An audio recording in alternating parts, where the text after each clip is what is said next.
CSGO is admittedly an old game with an abundance of history. And let me tell you, no matter how long you played this game, there are plenty of things that you don't know about it. Thankfully, I do have a giant iceberg here thanks to Reddit user Your Generic Name that just lists off a bunch of events or secrets that you may have forgotten about or never even heard about. Well, today I'm going to be going over the bottom half of this iceberg since I already did make a video on the top. So today we will be getting into the obscure entries.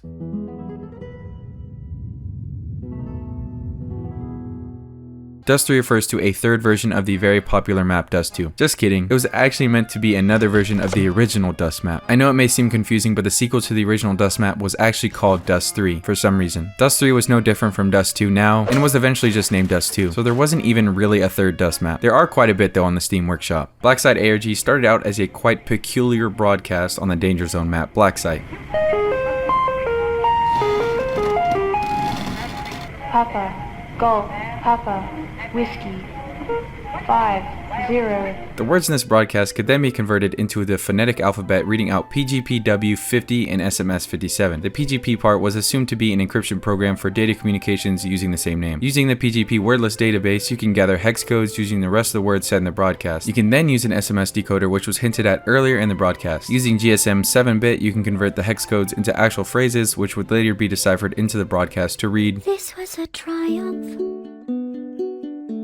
I'm making a note here, huge success." So pretty much the whole ARG just ended up being a Portal Easter egg. Although very cool and creative, it did not lead anywhere else, I'm pretty sure. FY Pool Day is a community made map that was originally made for the original Counter-Strike. It was then remade for Operation Payback in CSGO, but it was ultimately cut from the game. Office changes based on pro players' feedback isn't what you think it is. Valve actually decided to do a little trolling back in the day by changing Office up a bit. We do a little trolling, it's called we do a little trolling. In the changelogs, they put in parentheses, changes based on pro players' feedback, and just ended up adding some useless stuff like more snow by the dumpster, beverage machines being restocked, the office becoming a non-smoking environment, and tidying up the kitchen break room. The closed beta version of CSGO actually had some different knives. The flip knife was the default knife for T-side, and the bayonet was the default for CT side. I'm actually kind of glad they changed this because a flip knife and bayonet would have been way too cool for a default. You gotta deal with the shitty default knife now to appreciate the other knives, you know? Mirage 2. The original creator of Mirage actually started to work on Mirage 2 for CSGO. He initially started working on it in CS 1.6 because he knew the mapping there a bit better, but it eventually was added to CSGO, but the theme and name were changed. You might not have known, but DE_Thrill is technically Mirage 2. Sadly, it was only added for Operation Hydra, so it's not technically in the game anymore, but you can download it from the workshop if you want. Keychains. This entry is referring to the Valorant-esque Buddy Charm Rainbow Six thingamabob that goes on the side of your weapons. People have been speculating about the possibility of keychains being added to Counter-Strike. There had been keychain models leaked in the files, but those were like 5 years ago, and I'm gonna be honest, I would really love to see these, but given how much time it has been, I'm not sure if it will be added. DE_Sugarcane is a demolition map that's currently in CSGO. I'm not too sure why it's this far down, but it could be the fact that it's pretty much the same map or the same area from Hard Rain and Left 4 Dead 2. Source code leaked. A couple years back, older builds of Team Fortress 2 and CSGO were leaked. The source code being leaked pretty much means that if you're experienced enough, you have the whole game at your fingertips. This presumably helped many people create cheats or find exploits in the game, so there's much more information about the game that wasn't previously available, was now available with the source code. Nothing much really came from the leak, but I'm sure some exploits were found. Ancient is Aztec. This refers to the newish map in the game called Ancient. It's pretty much a remake of the old map called Aztec, which was considered so imbalanced they had to take it out of competitive pools and eventually took it out of the game altogether. Obviously it's not one for one, but you can tell they definitely took inspiration. Console ports. Oh boy, do I remember the PS3 version of CSGO. I remember my 11-year-old self on the day CSGO was released. I boot up our old crusty HP laptop and try to run it, and it just black screens. I guess the graphics card or integrated graphics on the thing couldn't even start the game. So the first year or so of playing CSGO, it was on the PlayStation 3. The console ports of the game now are just stuck in a super old version of CSGO, and it's really a trip to play. I guess they stopped updating the game on console ages ago, which makes sense because no one ever really played it on console anyways. Hostages can run. As most of you know, the hostages in CSGO have to be picked up and carried to the rescue zone. But in the beta version of CSGO, they worked a lot more like the hostages from the other games. All you had to do was click E on them and they would follow you.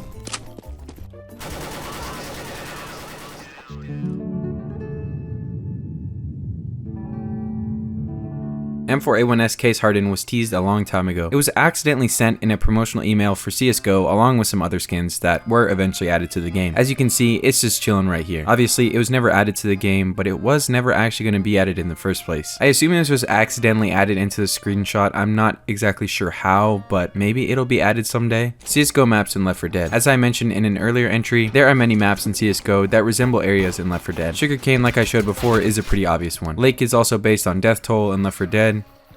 Bank is also based on an area in Left 4 Dead. Same as St. Mark. And there's a theory that's been floating around for years that these games are somehow connected. People think that the T-side in CSGO is somehow trying to spread the zombie virus that has now infected the world of Left 4 Dead. Now, I don't believe this, but to each their own. Gabe Newell on CS Office refers to the radio on the map CS Office. The man on the radio is actually Gabe himself acting as a newsman. If you know about this, you can't really unhear it. Situation taking place in an office in the downtown area. A group of armed men took control of the office at gunpoint earlier today.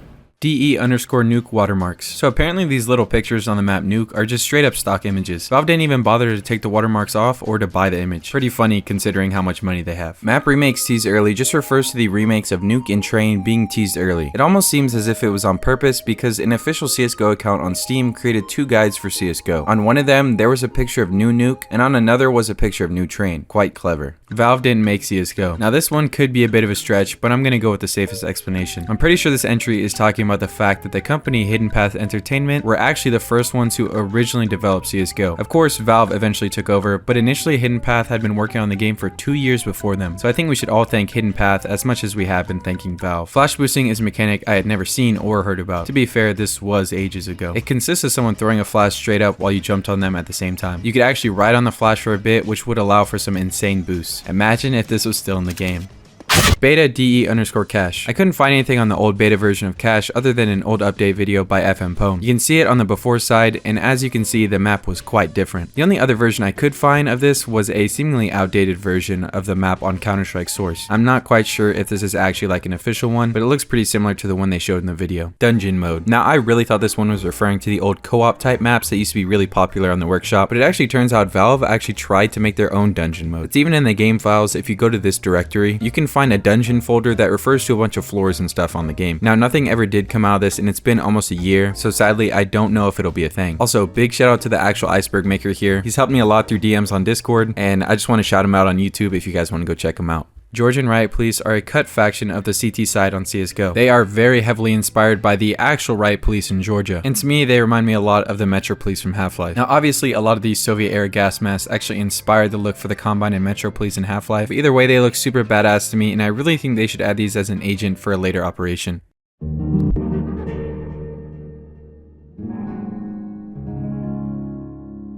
Beta training mode. The very first iteration of the CSGO training course was designed by Hidden Path Entertainment. Although it was designed by them, the story and dialogue was actually written by the creator or writer Chet Falasek. Chet is actually the writer of Half-Life, Portal, and Left 4 Dead. So although it was made by Hidden Path Entertainment, they did have some help from Valve. At one point, Chet was actually supposed to have dialogue in the training mode. The voice line still exists in the 2011 version of CSGO and the actual training course altogether. DE_cache remake leaked. The leaked version of cache was quite different than the remake we actually got. I don't even know how to describe it, but A-Site is unlike the actual one in the remake. I'm pretty sure that only the A-Site version of the map was actually leaked, and I don't even know how it was leaked to begin with. You're not supposed to be here. This entry refers to a very secret message on an old co-op map for Broken Fang. Thanks to the creator of this Iceberg for linking the actual video because I couldn't find it anywhere on the internet. It's pretty much just an Easter egg once you find your way out of bounds. The Iceberg creator, I'm pretty sure, was actually the founder of this Easter egg and probably the only one as well. Blue sky is better than cyan sky. This is a secret message you can find out of bounds on Dust. I don't even know how anybody found this, and the Iceberg creator told me that this could be a reference to the beta version of the Dust 2 rework. Turns out that before the sky was a bit bluer and they changed it to a more cyan color. So I guess one of the devs did not like the change. Also, if you made it this far, please consider subscribing to my channel because it helps me out a whole lot. I won't keep you any longer. Back to the video.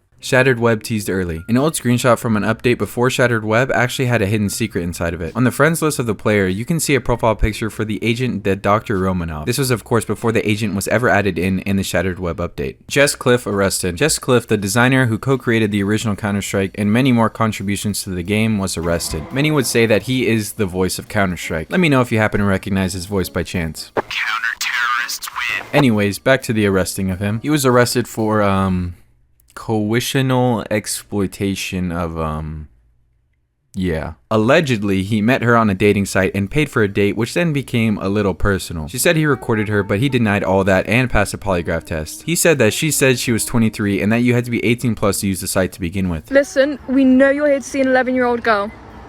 She said she was 12. She was 16 at the time of all this happening, and Jeff was around 36. He entered into an Alfred plea deal to reduce his charge to second-degree assault. He spent 57 days in jail and was suspended by Valve. He summarized this entire situation as very unfortunate. This was just a test, nothing more, promise. On June 20th, 2022, Valve released a patch note saying, "This is a test, nothing more, promise." People of course thought that this was an update preparing the game for Source 2, and just like before, nothing has happened thus far. Surf_beginner. Apparently an official CSGO server was running the map surf_beginner, so at least we know that the CSGO devs are a fan of surfing. C4 beep is piracy. So apparently within the metadata of the C4 beep sound, there is a hidden string with the name Deep Zone. Now this is way before my time, but Deep Zone used to be a very notorious cracker and pirater. Deep Zone cracked a version of SoundForge way back in the day and uploaded it for all to use, illegally of course. SoundForge is an audio editing program that most game devs used to edit their audio back in the day. In the cracked version of SoundForge, Deep Zone hid his name in there. Funnily enough, you can even find his name in some Windows XP file names. And of course, since his name is in the C4 sound, that means Valve must have used the cracked version of SoundForge to get the sound.